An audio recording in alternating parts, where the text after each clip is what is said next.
The Richardson family boardroom still smelled of old leather and even older money. Mahogany panels lined the walls, displaying photos of 4 generations of Richardson men who'd led metro construction. Not a single woman among them, a fact my father never failed to mention. I straightened my presentation materials, aware of the 20 pairs of eyes studying me. At 35, I was the first woman to ever present a business proposal in this room. The fact that I was Jack Richardson's daughter didn't make it any easier. "Let's get this over with," Dad sighed from the head of the table. "Emily has some ideas she'd like to share." The way he said ideas made it sound like a child's crayon drawing. My brother Thomas smirked from his VP chair, already checking his phone. "Metro construction needs to evolve," I began, pulling up my presentation. "The construction industry is changing. Sustainable materials, smart building technology, integrated systems " "We build buildings," Thomas interrupted. "The same way we have for 80 years. Successfully, I might add." I clicked to the next slide, market projections showing the rapid shift toward eco-friendly construction. "Our competitors are already adapting. If we don't modernize " "Enough," Dad's voice cut through the room. "This is a construction company, not a tech startup. We don't need fancy gadgets and green gimmicks." "The Morgan contract," I pressed on. "They're specifically looking for sustainable construction options. If we don't adapt, we'll lose " Thomas laughed. "The Morgans have been with us for 3 generations. They're not going anywhere." I pulled out the email I'd received yesterday, the one they didn't know about. "They're already talking to EcoBuild. Their new development requires LEED certification, something we can't provide." "Your ideas are worthless," Dad said flatly. "This company was built by men who understood real construction. Not children playing with solar panels and computer chips." The board members, all Dad's golf buddies and Thomas's mentors, nodded in agreement. The same men who'd dismissed every innovation I'd proposed over the past 5 years. "The industry is changing. I tried one last time. We need to change with it." "I think we're done here." Dad stood, gathering his papers. "Thomas, update us on the downtown project." As my brother launched into his presentation about another generic office building, I quietly packed up my materials. They didn't notice me leaving, they never did. In the elevator, my phone buzzed, a message from Maya Chin, my former college roommate and now CEO of Chin Investments. "Well, exactly as expected," I replied. "They rejected everything." "Perfect," she texted back. "Time for Plan B?" I smiled, thinking of the documents waiting in my office. My real office, not the courtesy cubicle Metro had given me. Documents that would change everything. "Start the process," I replied. "They won't see us coming." Back at my apartment, I opened my laptop to check our progress. The shell companies we'd created were already in position. The quiet accumulation of Metro stock had begun weeks ago, preparation for this exact scenario. My phone rang, Thomas calling to gloat, no doubt. I let it go to voicemail. "Hey sis." His message dripped condescension. "Don't take it personally. Some people just aren't cut out for real business. Maybe try interior decorating." I looked at the wall of my home office, covered in engineering degrees and architecture certifications, all ignored by Metro's old guard. Next to them hung a single photo. Mom at her desk in Metro's accounting department 30 years ago. The last woman to try changing things from the inside. "Watch me," I whispered to her picture. "Watch me change everything." The next 3 months were a masterclass in corporate stealth. While Metro Construction continued building their generic office towers, Maya and I orchestrated something far more complex. "Another block of shares acquired," Maya reported during our weekly secure video call. "That puts us at 28% through various shells. They haven't noticed yet." I smiled, reviewing the latest numbers. Metro's stock had been declining steadily, exactly as I'd predicted. Their refusal to adapt was making investors nervous. "The Morgan contract?" Maya asked. "Signed with EcoBuild yesterday," I confirmed. "Dad doesn't know yet. The announcement goes out next week." My phone buzzed, Thomas calling again. Probably to brag about another mediocre project. I declined the call, focusing instead on the real estate listings on my screen. "Perfect timing," Maya noted. "Their Q3 earnings call is next week too. Missing the Morgan contract will hit hard." I pulled up Metro's internal documents, the ones Thomas thought were secure. They're already struggling. 3 major projects over budget, 2 delayed because they can't meet new environmental regulations.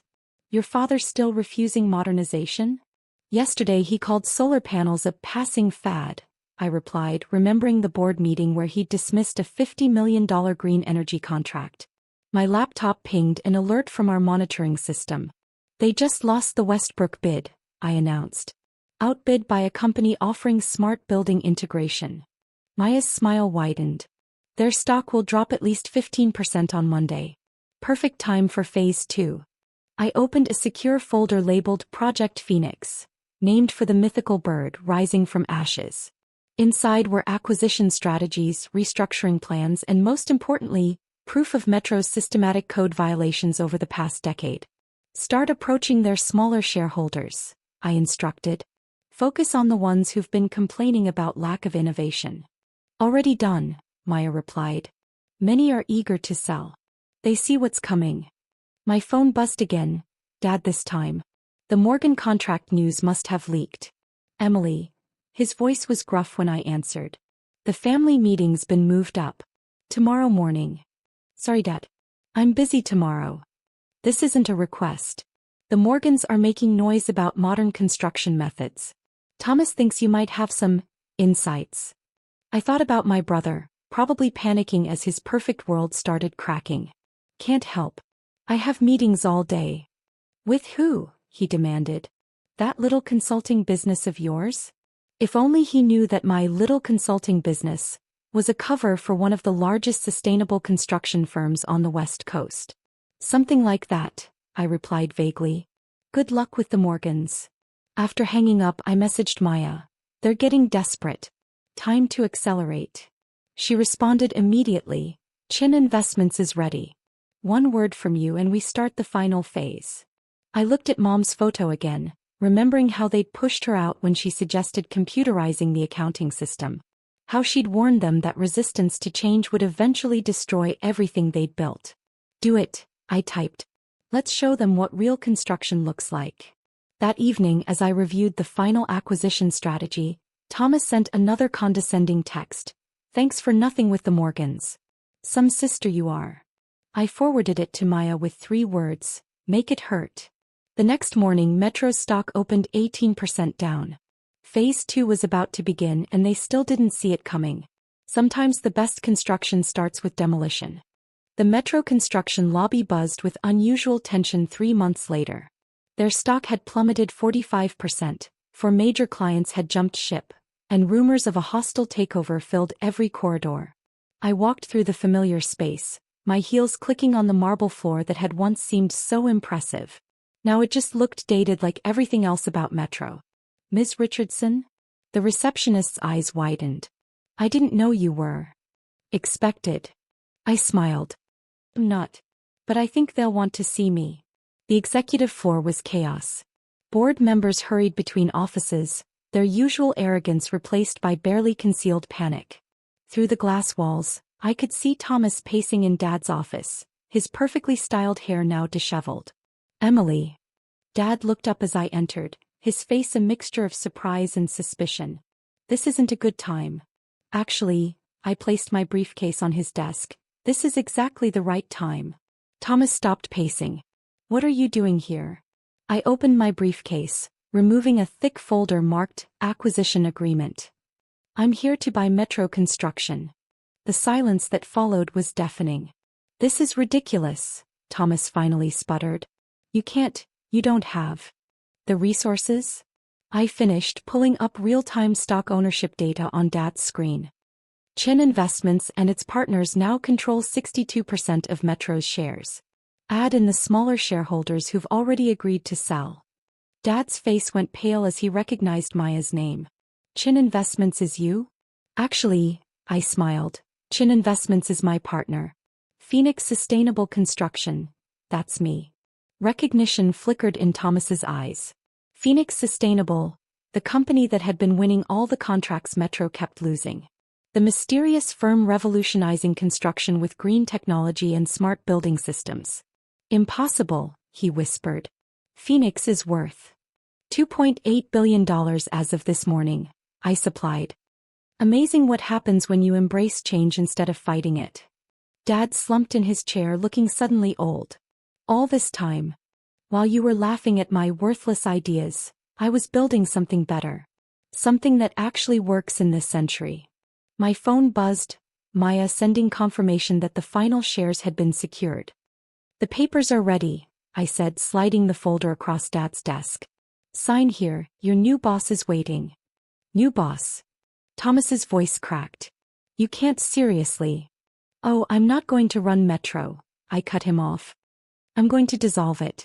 Phoenix will absorb the viable assets, modernize the operations and implement everything you rejected 5 years ago. Dad's hand shook as he reached for the papers. The Richardson name will be remembered as either the company too proud to change, or the one smart enough to know when they've lost. Your choice. Through the glass walls I could see board members gathering, watching the drama unfold. They'd find out soon enough that their positions were among the first things to go. The Morgan contract, Thomas said suddenly. You knew they'd leave us for EcoBuild. I own EcoBuild, I replied calmly. Along with 3 other sustainable construction firms you dismissed as threats. Sometimes the best way to beat the competition is to become it. Dad looked at the acquisition papers, then at the photos of Richardson men on his wall. We built this company. And now I'm rebuilding it, I finished. Sign the papers, Dad. Time's running out and Phoenix's offer won't stay open forever. The transition happened faster than anyone expected. Within weeks, Metro Construction's old logo was replaced with Phoenix's rising bird emblem. The dated offices transformed into modern workspaces, and the company culture shifted from stubborn tradition to innovative progress. I sat in my new office, not Dad's old one. I'd had that converted into a green technology showcase, reviewing the latest project proposals. Each one incorporated everything Metro had resisted. Sustainable materials, smart building systems, integrated renewable energy. Ms. Richardson? My assistant's voice came through the intercom. Your brother's here. Again. Thomas had been showing up every day for 2 weeks, ever since the acquisition was finalized. Each time with a different pitch for why he should keep his position. Send him in. He looked different now. His expensive suit couldn't hide the desperate energy that had replaced his former arrogance. Emily, please. He started before even sitting down. I can adapt. I can learn the new systems. Just give me a chance to prove dash. Like you gave me a chance? I interrupted, pulling up his old emails on my screen. Should we review your responses to my proposals over the years? The mockery? The sabotage? He flinched. That was different. I was protecting the company's traditions dash. No, you were protecting your ego. And it cost Metro everything. My phone buzzed, Maya sending updates about our latest acquisition. 3 more construction companies that, like Metro, had failed to evolve. What about Dad? Thomas tried. He's not doing well. The family name dash is doing better than ever. I cut in, showing him Phoenix's stock price. We just landed the city's largest green development project. Something Metro couldn't even bid on because you refused to get environmental certification. I could learn dash. Submit your resume to HR, I said firmly. Like everyone else. If you're qualified for any positions in the new structure, they'll contact you. After he left, Maya called. How many times is that now? Lost count, I replied, watching through the glass walls as Thomas walked dejectedly toward the elevators. How's the integration going? Ahead of schedule. Most of Metro's younger employees are embracing the changes. The old guard is discovering that experience means nothing without adaptation, I finished. My phone buzzed, Dad requesting a meeting. His first contact since signing the acquisition papers. I found him waiting in the building's new rooftop garden, part of our environmental initiative. He looked small against the backdrop of solar panels and green roof systems. Your mother would be proud, he said quietly. She always said Metro needed to change. She tried to tell you, I reminded him. You didn't listen to her either. He nodded, touching one of the solar tracking panels. All those years we thought we were protecting something valuable. We were just protecting our own stubbornness. The Richardson name isn't dead, Dad, I said, softening slightly. It's evolving. Phoenix is what Metro should have become years ago. And Thomas needs to learn the same lesson you did. Success isn't inherited, it's earned. Later that evening, as I reviewed plans for Metro's old properties, my assistant brought in a stack of applications. Your brother's resume is on top, she said. HR flagged it for your review. I opened the file. Thomas had applied for an entry-level position in our Sustainable Technologies division. His cover letter actually showed humility first. Tell HR to process it normally, I decided. No special treatment, good or bad. The sun set over the city skyline, glinting off Phoenix's new solar arrays. Below, construction crews were retrofitting Metro's old projects with smart building technology, fixing the past while building the future. My phone buzzed one last time, a message from Maya. Metro's old board members are all retiring. Want to tell them about the code violations we discovered. I smiled, thinking of their decades of resistance to change. Save it. Success is the best revenge. Sometimes the most sustainable construction isn't building something new. It's transforming something old into exactly what it should have been all along.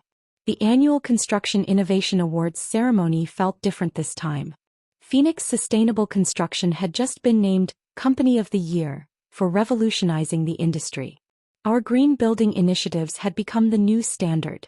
Thomas, now 6 months into his entry-level position, was actually excelling.